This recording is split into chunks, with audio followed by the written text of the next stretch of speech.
सभी को जय भीम, जय मूल निवासी।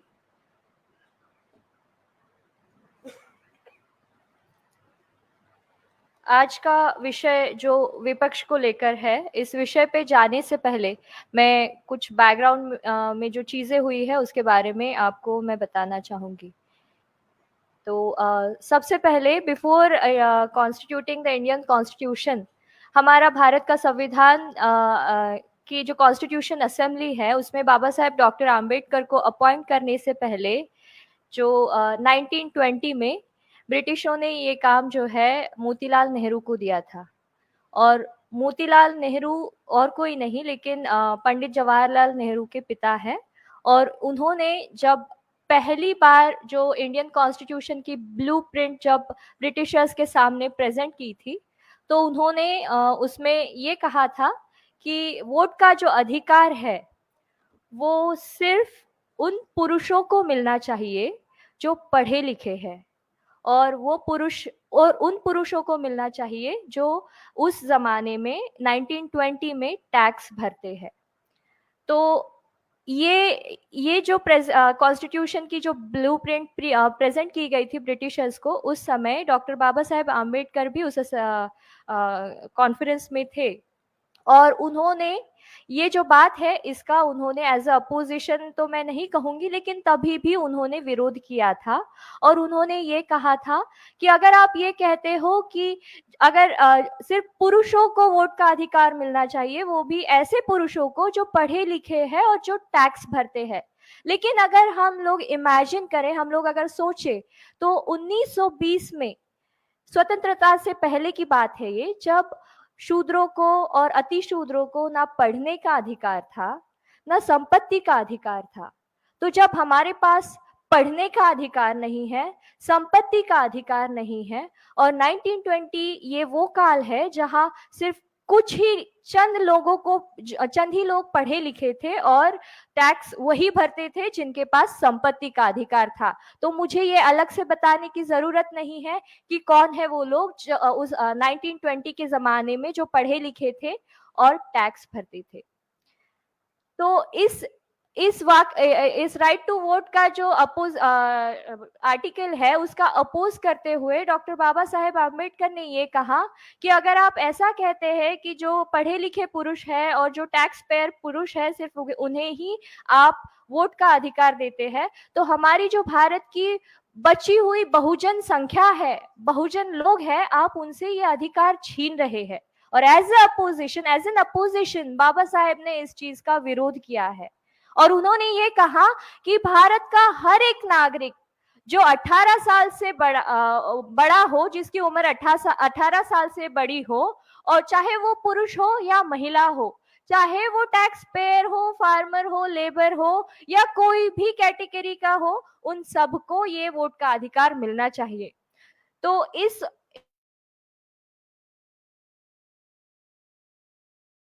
आप ये चीजें जानना बहुत जरूरी है, ये चीजें आइडेंटिफाई करना बहुत जरूरी है कि हमारे समाज के लिए क्या चीजें सही है और क्या कौन सी चीजें जो सिर्फ कुछ ही समाज के लोगों के हित में है और कुछ पूरे बहुजन समाज के हित में है। तो बाबा साहेब डॉक्टर आम्बेडकर का जो विजन था वो बहुजन समाज, हमारा जो पूरा भारत है, उनके हित में था। और इसीलिए उन्होंने इस राइट टू वोट जो बिल है उसका उन्होंने 1920 में अपोज किया था।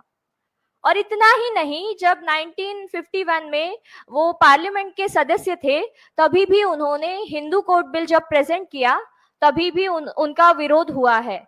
और उस विरोध को उन्होंने ये कहा कि अगर ये हिंदू कोड बिल जो भारत की सभी महिलाओं के हित में है, अगर ये खारिज होता है तो मैं इस असेंबली में नहीं रहूंगा। उन्होंने इस्तीफा भी दिया था। तो मैं क्यों ये चीजें आप सबको अभी बता रही हूँ, हालांकि ये किसी पार्टी से रिलेटेड नहीं है या किसी मतलब अपोजिशन से रिलेटेड नहीं है, लेकिन मैं आपको ये बताना चाहती हूँ कि डॉक्टर बाबा साहेब आम्बेडकर एक ऐसे अपोजिशन, मतलब भले ही वो राष्ट्रपति नहीं थे या प्रधानमंत्री नहीं थे, वो अपोजिशन में थे, तभी भी उन्होंने भारत के हित में जो भी वेलफेयर है, महिलाओं के हित में, बच्चों के हित में और सभी सोसाइटी के हित में जो भी हित है उस रिलेटेड उन्होंने जो कायदे थे या जो भी प्रोविजंस थी वो उन्होंने संसद में रखी है। और इसके कंपैरिजन में अगर हम आज की जो भारत का संविधान बना है, तो भारत का संविधान ये कहता है कि भारत के संविधान में जो या भारत की पार्लियामेंट में, संसद में जो भी कायदे बनते हैं वो ना किसी रिलीजन के हित में होने चाहिए, ना किसी पर्टिकुलर कैटेगरी या किसी पर्टिकुलर स्टेटस के लोगों के हित में होने चाहिए। वो भारत के नागरिकों के हित में होने चाहिए है। भारत के जो सभी रहने वाले नागरिक हैं उनके हितों में ये कायदे होने चाहिए। तो जब हम ये कहते हैं कि भारत के सभी नागरिकों के हित में बनने वाले कायदे हैं, लेकिन क्या आज हम लोग ये देख रहे हैं कि हमारे हित में कायदे जो पहले से बने हुए हैं वो तो लागू नहीं करवा रहे हैं, लेकिन जो हमें मिले हुए हैं हक और अधिकार है उनको दूर करने के लिए या उनको छीनने के लिए नए कानून बनाने के लिए ये सरकार अभी every time they are practicing. और इसके बाद में हम अगर देखते हैं आज की प्रेजेंट सिचुएशन ऐसी है कि जो हमारे कायदे बनते हैं वो और भारत का अपोजिशन है वो इस तरह से घुला मिला है। मतलब क्या कह सकते हैं, अपोजिशन भी एक कॉइन के दो फेसेस होते हैं, हेड और टेल। तो हेड भी सरकार है और टेल अपोजिशन है, तो वो और कोई नहीं, एक ही सिक्के के दो पहलू है। तो ये ऐसा है कि एक बार में हम सरकार ले ले, दूसरी बार में आप ले लो। वो बस हमें ये दिखाना चाहते हैं कि अगर, और ये भारत का जो अपोजिशन है, अगर ऐसा होता कि एक बार सरकार बनी है वही सब कुछ अगर सही कर रही होती तो अपोजिशन ये कॉन्सेप्ट ही भारत के संविधान में ना होता। लेकिन ऐसा हो सकता है क्योंकि हम भी ह्यूमंस हैं और ह्यूमंस में लालसा ये चीजें ज्यादातर पाई जाती है। सभी बुद्ध के फॉलोअर्स नहीं होते हैं और इसी वजह से अपोजिशन का ये जो कंसेप्ट है वो भारत के संविधान में लाया गया है कि अगर कोई सरकार भी अगर किसी वजह से वो गलत, रिस्पॉन्सिबिलिटी है कि उन डिसीजंस को या उन फैसलों को अपोज करना। लेकिन हम ये देखते हैं कि जब हमारे भारत में कोरोना के दौरान, कोविड पीरियड के दौरान लॉकडाउन लगाया जाता है, तो ठीक है, जो लोग नौकरियों पे थे, जिनके पास थोड़ी बहुत सेविंग थी, वो गुजारा कर पा सकते थे। लेकिन उन उन नागरिकों का क्या, जो रोज मजदूरी कर रहे हैं और डेली वेजेस पे काम कर रहे हैं। अगर वो घर में बंद रह के रहेंगे तो क्या क्या काम करेंगे और क्या खाएंगे? सरकार ने इस बारे में तो नहीं सोचा, लेकिन इसके अलावा हमारे अपोजिशन ने भी इस बारे में नहीं सोचा। सब सब एक जैसे बन गए हैं और उन्होंने इन गरीबों के बारे में नहीं सोचा, इन बच्चों के बारे में नहीं सोचा कि भले ही जो वेल वेल एस्टैब्लिश फैमिलीज है वो अपने बच्चों को ऑनलाइन के माध्यम से जो उस दौरान एजुकेशन शुरू किया था वो दे सकती है। लेकिन जो बच्चे गरीब है, जो जिनके घर में 2 वक्त की रोटी नहीं मिल रही है, वो कहाँ से स्मार्टफोन लेके आएंगे, कहाँ से इंटरनेट की सेवा लगवाएंगे और वो क्या अपने बच्चों को पढ़ाएंगे? तो ये ऐसा अपोजिशन हमारे भारत में हमें बार बार हम लोग देखते हैं। इसके अलावा जब बीजेपी सरकार में माननीय प्रधानमंत्री मोदी, नरेंद्र मोदी जब गुजरात के सीएम थे तब की बात है, जब कांग्रेस जीएसटी की बात कर रही थी, तो मैंने एक वीडियो भी देखा था, वायरल हुआ था वो वीडियो। उन्होंने ये कहा था कि मैं खुदकुशी कर लूंगा अगर जीएसटी इम्प्लीमेंट होती है। लेकिन जब वो प्रधानमंत्री बने, उनकी पार्लियामेंट में जब ये डिसीजन बना और उन्होंने जीएसटी के आज हम लोग नतीजे देख ही रहे हैं कि एलपीजी जो हमारा गैस है, कुकिंग गैस है, कुकिंग ऑयल है, खाद्य पदार्थ है, कपड़े हैं, किताबें हैं और अदर सर्विसेज है, ट्रांसपोर्ट है, सभी चीजों पे जीएसटी लगाया है और हमारी जो रोजमर्रा की जिंदगी है वो इतनी मुश्किल हो चुकी है। मैं एक एम्प्लॉय हूँ और मैं एक इंडिपेंडेंट वुमन भी हूँ, लेकिन तभी भी मुझे ये सब चीजें मुश्किल लगती है। तो मैं सोचती हूँ कि जो लोग बेचारे रोज काम पे जाते हैं, 100-200 रुपए की जिनकी इनकम है, डेली इनकम है, वो लोग अपनी जिंदगी कैसे बिता रहे होंगे। तो क्या ये रिस्पॉन्सिबिलिटी हमारे अपोजिशन की नहीं है? क्या उन्होंने हमारे देश के लोगों के बारे में ये सब चीजें सोचने की जरूरत नहीं है? क्योंकि हमारे देश की जो ज्यादातर संपत्ति है वो सिर्फ कुछ चुनिंदा जो परिवार है उनके पास जमा हो गई है, लेकिन बाकी भारत को, देश को चलाने वाले जो मजदूर है, जो कारीगर है और जो एम्प्लॉयज है, वो तो सबसे ज्यादा उनकी तादाद है, सबसे ज्यादा पॉपुलेशन हमारे लेबर क्लास की है, हमारे फार्मर्स की है। तभी भी उनके बारे में कोई भी पॉलिटिशियन पार्टी कभी भी मैंने नहीं देखा है कि वो इस बारे में उनसे सवाल उठा रही है। और इसके अलावा जो हमारी 3 चीजें जो बहुत इम्पोर्टेंट है आज की मतलब एक अच्छा जीवन जीने के लिए, वो है एजुकेशन, एम्प्लॉयमेंट और अच्छी हेल्थ। तो इन तीनों चीजों के बारे में किस अपोजिशन पार्टी ने आज तक सवाल उठाए हैं कि जो स्कूलों का प्राइवेटाइजेशन हुआ है, जो गवर्नमेंट सेक्टर है उनका प्राइवेटाइजेशन हुआ है, जिससे सरकारी नौकरियां है वो हमारे युवाओं को नहीं मिल रही है। आज हम लोग देखते हैं कि एक क्लर्क की पोजीशन के लिए पीएचडी स्टूडेंट्स अप्लाई कर रहे हैं, वो भी एक दो नहीं, लाखों की। बस 100 जगह है, 100 वैकेंसीज है और लाखों की तादाद में, मतलब post graduated and doctorate students are applying for the post of clerk and police भर्ती में जो सिपाही होते हैं उसके लिए भी जो पोस्ट ग्रेजुएट एंड डॉक्टरेट जो लोग हैं, और चपरासी की पोजीशन के लिए भी हम लोग देखते हैं कि doctorate students are applying for that position. So क्या ये सही हो रहा है हमारे देश में? क्या यही हमारे भारत का विकास है? हमारे भारत के स्टूडेंट को जब हम लोग कहते हैं कि फ्री एजुकेशन मिलना चाहिए था, जब उसका प्राइवेटाइजेशन हुआ, तो क्यों हमारे भारत के जो सत्ता में पार्टी थी उसने तो नहीं ही किया, उसी ने ये प्राइवेटाइजेशन किया, लेकिन जो पार्टी अपोजिशन में थी, जो पार्टी अपोजिशन में थी, क्यों उन लोगों ने इस बारे में बात नहीं की, क्यों इन चीजों का विरोध नहीं किया गया? इतना ही नहीं,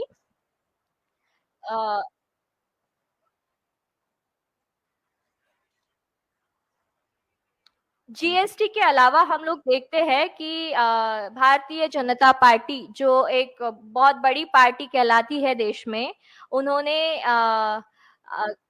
ये मतलब कर्नाटका का तो ये रिकॉर्ड रहा है कि कोई भी सरकार 5 साल पूरे कंप्लीट नहीं कर पाई है, लेकिन इसके अलावा मैंने ये चीज महाराष्ट्र में भी इस बार देखी है कि ठाकरे सरकार होने की बाद भी, मतलब शिवसेना की सरकार होने के बाद भी, शिवसेना और अदर पार्टीज की कॉन्स्टिट्यूएंट सरकार होने के बाद भी किस वजह से ये सरकार टूटी है, हमें इस पे ध्यान देना चाहिए।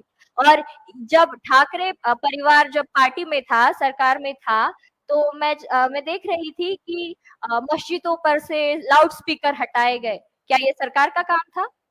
क्या ये इतना बड़ा इशू था कि सरकार को उसमें ध्यान देना पड़ा? जो हमारे देश में जो बाकी इश्यूज चल रहे थे, उस चीजों के बारे में क्यों नहीं सोचा गया? सर, और ये तो ट्रेंड देख रही हूँ मैं जब से मतलब महाराष्ट्र में बीजेपी के अलावा और कांग्रेस के अलावा ये जो तीसरी कॉन्स्टिट्यूएंट पार्टीज की जो सरकार बनी थी, ईडी की जो बात है, मुझे तो ऐसा लग रहा था कि जैसे ईडी कोई गवर्नमेंट की कंपनी नहीं है या कोई गवर्नमेंट सेक्टर नहीं है, ये किसी पर्सनल पार्टी की अपनी खैरात है, जिसे वो जब चाहे जैसे चाहे यूज कर सकता है, बिना किसी मतलब अगर किसी को ह्यूमिलिएट करना हो, किसी को अगर नीचा दिखाना हो, तो हम लोग ईडी का इस्तेमाल बड़ी ही आसानी से कर सकते हैं। ये हमें महाराष्ट्र की सरकार ने दिखाया है।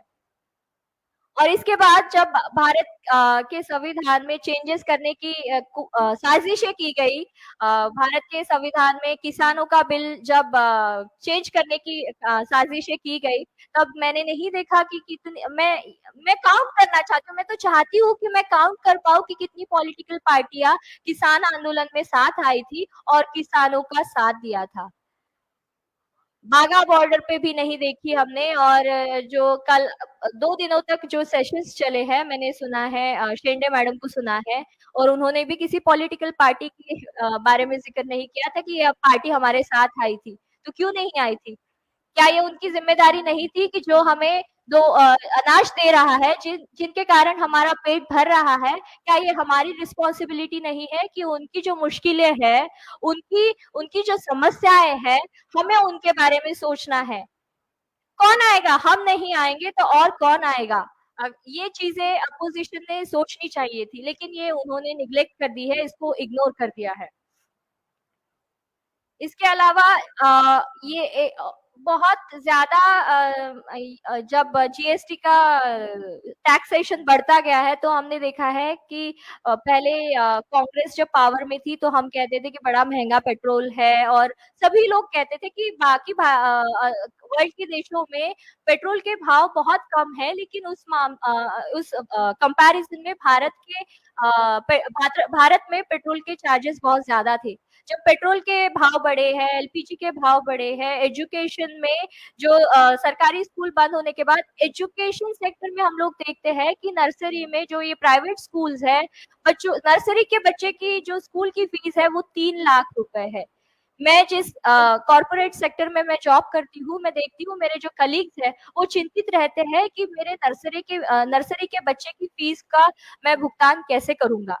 तो जब वो एक कॉर्पोरेट का एम्प्लॉयी अगर इतना चिंतित है, तो जिसको ये सुविधाएँ नहीं मिल रही है और जो मज़दूर है, उनके बच्चों के खिलाफ ये षड्यंत्र है कि वो मज़दूर है, अपने बच्चों को भी मज़दूर बनाए, वो आगे ना बढ़े।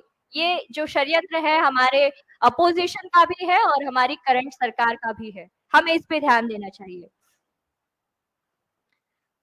और जब ईडब्ल्यूएस का जो मामला सामने आया, उसमें भी जो 10% जो आरक्षण है, 10% रिज़र्वेशन है, इकोनॉमिकली वीक सेक्शन को जो प्रोवाइड किया गया है, इसमें भी हम लोग देखते हैं कि कोई अपोज़िशन सामने नहीं आया है। तो हम मुझे तो ये मतलब मुझे ये मेरा पर्सनल ओपिनियन है कि मुझे ये लगता है कि ये दोनों अपोजिशन और करंट गवर्नमेंट है, ये सभी मिले हुए हैं और ये वही चाहते हैं, इन्होंने ये ऐसी इनकी प्लानिंग है कि हम बस छलावा करेंगे, समाज को ये दिखाएँगे कि हम एक-दूसरे को अपोज़ करते हैं, लेकिन इनका जो उद्देश्य है, वो एक ही है। और इसके कारण हमारा जो बहुजन समाज है, जो हमेशा से अपने हक और अधिकारों के लिए लड़ा है और आज भी वो अपने हक और अधिकारों की लड़ाई के लिए यहाँ पर आया है। और इसके लिए और कोई अपोजिशन नहीं आएगा। हमें हमारी लड़ाई खुद ही लड़नी है और इस लड़ाई को लड़ने के लिए हम सब में साथ आने की बहुत ज़्यादा ज़रूरत है। और लड़ाई बिना किसी नॉलेज के, बिना किसी रिसोर्सेज़ के नहीं होती है। उसमें आपको इंटेलेक्चुअल रिसोर्सेज़ भी चाहिए, उसमें आपको ह्यूमन रिसोर्सेज़ भी चाहिए, उसमें आपको फाइनेंशियल रिसोर्सेज़ भी चाहिए। तो फाइनेंशियल रिसोर्सेज़ कर्मचारी वर्ग है और जो कुछ मज़दूर वर्ग है वो हम प्रोवाइड कर ही रहा है उनके कैपेसिटी में। लेकिन जो ह्यूमन रिसोर्सेज़ है, हमें ह्यूमन रिसोर्सेज़ जोड़ने की बहुत ज़्यादा आवश्यकता है और ह्यूमन रिसोर्सेज़ तभी आएँगे जब हम हमारे भारत के संविधान की बात करेंगे। तो फिर से मैं एक बार आप सबको भारत का जो बीएस हम बामसेफ और मूल निवासी संघ जो बीएस4 कैंपेन चला रहा है, उसके बारे में और एक बार निवेदन करना चाहूँगी, आप सबको अपील करना चाहूँगी कि आप जितने भी लोग यहाँ पर आए हैं, वो इस कैंपेन से जुड़े और आपके सभी जान-पहचान, रिश्तेदार और फ्रेंड्स सभी में इस बीएस4 कैंपेन का प्रचार-प्रसार भी करें। क्योंकि जब तक हम अपने भारत के संविधान में हक और अधिकारों को नहीं जानेंगे, हम उसको मानेंगे भी नहीं और हम उसके लिए लड़ाई भी नहीं करेंगे। तो बहुत ज़्यादा ज़रूरत है कि हम बीएस4 कैंपेन के बारे में बात करें और ज़्यादा से ज़्यादा लोगों तक बीएस4 कैंपेन के अंतर्गत भारत का संविधान पहुँचाए।